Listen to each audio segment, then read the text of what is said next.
Okay, here we are, Matthew Russell Lee, Inner City Press, here at the Southern District of New York Courthouse today, Tuesday, June 3rd, 2025. We're going in for day 15 of testimony in U.S. versus Sean Combs. Yesterday, Mia finished. It was 2 days of grueling, or some said boring. I'm not sure. A lot of Instagram posts, a video, birthday wishes.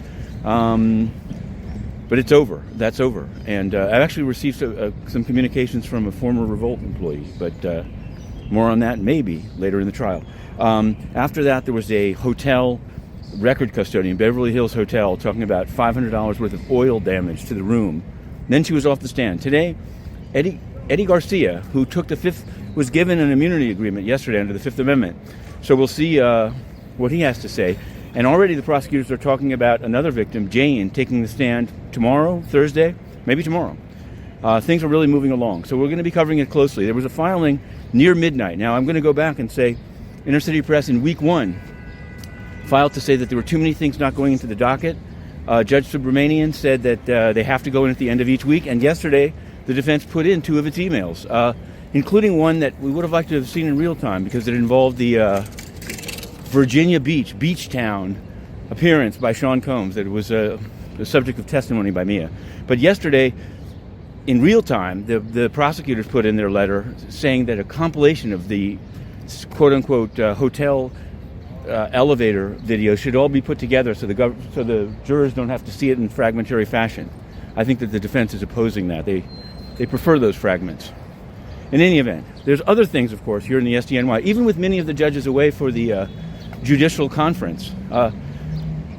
Today there's Edgardo Ramos has a hearing in one of the many cases against the Trump administration, funding cuts. And yesterday, Judge Ho, who would have been, I believe, presiding right now over the trial of Eric Adams if Eric Adams hadn't had the indictment dropped.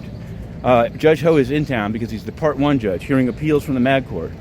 And he sentenced the guy yesterday to 66 months. We wrote that one up as well.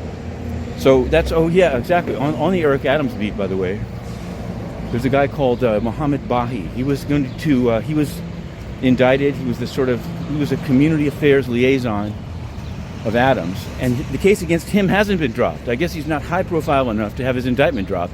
But I don't know on what basis the prosecutors can be considering requiring him to plead guilty to anything. They keep rolling it over for 30 days, saying that a disposition may be ready by next month. He's been approved, though, however, for a trip to Allentown, Pennsylvania. You can find it all on Inner City Press. Now, we have another UN scoop. Leaked to us, a memo about budget cuts at the UN. The comptroller, after the Courtney Rattray leak, we now have a leak in which they say 20% cuts throughout the UN, except with certain exceptions. And that's what we're going to be asking today in writing. Both spokesman Stefan Dujarric and Guyana, the new president of the Security Council, that also doesn't answer any questions. It's pretty shocking over there. Antonio Guterres has ruined has further ruined, but finally ruined the organization. And we will not cease. We are applying to re-enter and ask those questions. But now, you'll see, we have photographers waiting for some appearances here. Sean Combs, we're going in, Inner City Press.